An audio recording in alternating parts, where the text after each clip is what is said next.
Ce sont vraiment parmi les résultats de sondage les plus extraordinaires que j'ai vus. Ils ont vraiment bouleversé l'Allemagne en profondeur. Car l'Allemagne a en fait des élections régionales plus tard cette année, en septembre. Donc ce n'est plus très loin maintenant. Et en Allemagne, ce massacre industriel continue. 42 000 emplois dans l'automobile ont disparu en 6 mois. Vous voyez Volkswagen qui s'apprête à fermer jusqu'à 4 usines allemandes. Cela pourrait représenter encore 100 000 emplois perdus. Et cela laisse donc le chancelier conservateur allemand Friedrich Merz dans une position très faible en effet. En fait, seulement 13% de la population est satisfaite de son action. 85% ne sont pas satisfaits du chancelier allemand. C'est un niveau de mécontentement extraordinaire. Avec de nouveaux partenaires, comme vous le voyez dans nos efforts pour finaliser des accords commerciaux avec le Mexique et l'Indonésie. Afin de tirer le meilleur parti de ces nouveaux partenariats, nous devons mettre de l'ordre chez nous. Nous sommes conscients de ces problèmes. L'Allemagne comme l'Europe ont gaspillé un potentiel de croissance incroyable ces dernières années en traînant les pieds sur les réformes. Et ainsi, ils ont inutilement et excessivement restreint la liberté d'entreprendre et la responsabilité individuelle. Nous allons changer cela maintenant.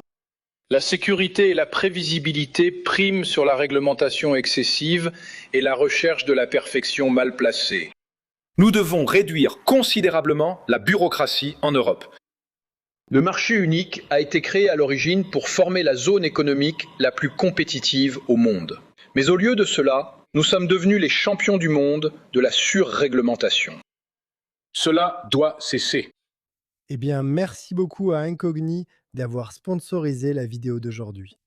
Les courtiers en données et d'autres sites nuisibles peuvent collecter, vendre ou publier vos informations. Les escrocs, les criminels et les entreprises qui ont quelque chose à gagner peuvent utiliser les profils de données exposés pour agir contre vos intérêts. C'est le carburant des arnaques, du vol d'identité, de l'usurpation et de la fraude. Heureusement, en supprimant vos données, vous éliminez ce risque. Et clairement, vous pouvez voir que la cybercriminalité est en hausse. Avec Incogni, ce que vous obtenez, ce sont des suppressions de données, antidote automatique, des suppressions automatisées sur plus de 420 sites de courtiers en données dès que vous vous inscrivez. Ils recherchent vos données personnelles en ligne et gèrent leur suppression pour vous avec le forfait illimité. Vous profitez aussi du nouveau outil de détection d'exposition. Et ce outil de détection d'exposition parcourt le web, identifie vos profils et permet des suppressions personnalisées. Si vous souhaitez y jeter un œil, rendez-vous sur incogni.com/incogni.com/ive et utilisez le code promo IVE pour reprendre le contrôle de vos données personnelles. En ce qui concerne les sondages nationaux, vous pouvez voir ici que l'AfD a de nouveau creusé son avance à 28%. L'Union, les conservateurs sont à 20% et le SPD, les sociodémocrates, ont été dépassés par les Verts et sont maintenant à égalité avec le parti de gauche.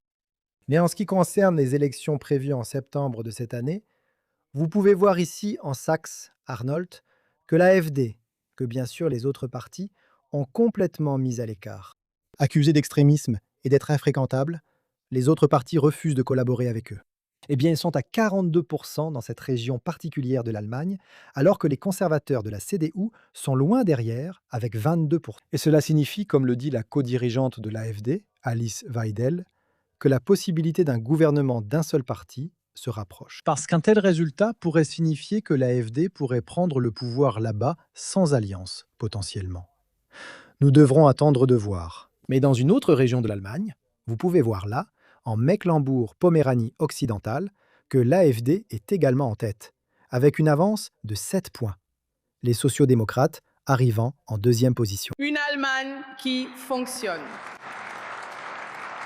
aurait sa propre monnaie forte, qui garantirait que la richesse nationale créée par le peuple reste dans le pays et conserve sa valeur. Elle aurait sa propre banque centrale indépendante, une Bundesbank, qui empêcherait que les citoyens soient discrètement dépossédés de leurs richesses par l'inflation, sans que la politique ou les médias sociaux n'interviennent.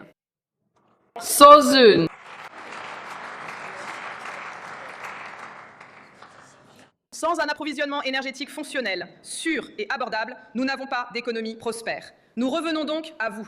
Sans un approvisionnement énergétique fonctionnel, sûr et abordable, il n'y a pas d'économie florissante. L'Allemagne a les prix de l'énergie les plus élevés au monde. Parce que vous tous, ici, dans cette haute assemblée, avez détruit notre infrastructure énergétique. Au lieu de continuer à détruire nos paysages avec de nombreuses éoliennes et panneaux solaires fortement subventionnés, qui ne produisent pas d'électricité lorsqu'il fait sombre ou qu'il n'y a pas de vent, un gouvernement raisonnable mettrait donc fin à ce monstre de subventions. Non, je ris de vous, parce que vous ne savez pas vous tenir. Vous ne savez pas vous tenir, vous le devez aux électeurs. Faites simplement de la politique sérieuse. Vous avez ruiné ce pays, et pour cela, les électeurs vous sanctionneront. Et cela nous amène aujourd'hui à un point où dans toutes les institutions d'Allemagne, on assiste à ces luttes de pouvoir, semble-t-il. D'un côté, vous avez le syndicat de la police allemande qui appelle potentiellement ses agents à désobéir à tout ordre anticonstitutionnel de l'AfD si ce parti arrive au pouvoir. D'autres membres du syndicat de la police, semble-t-il, prennent leur distance par rapport à une position plus partisane sur cette question. Donc, la division traverse les institutions alors qu'une certaine panique commence à se répandre. Et nous devrons voir si cette dynamique se poursuit pour l'AfD ou si, en effet, les conservateurs de la CDU et de la CSU peuvent se redresser sous la direction de Friedrich Merz. Bien sûr, je continuerai à vous tenir informé de tout cela et de bien d'autres sujets. Alors n'hésitez pas à mettre un j'aime à cette vidéo et comme toujours, merci d'avoir regardé.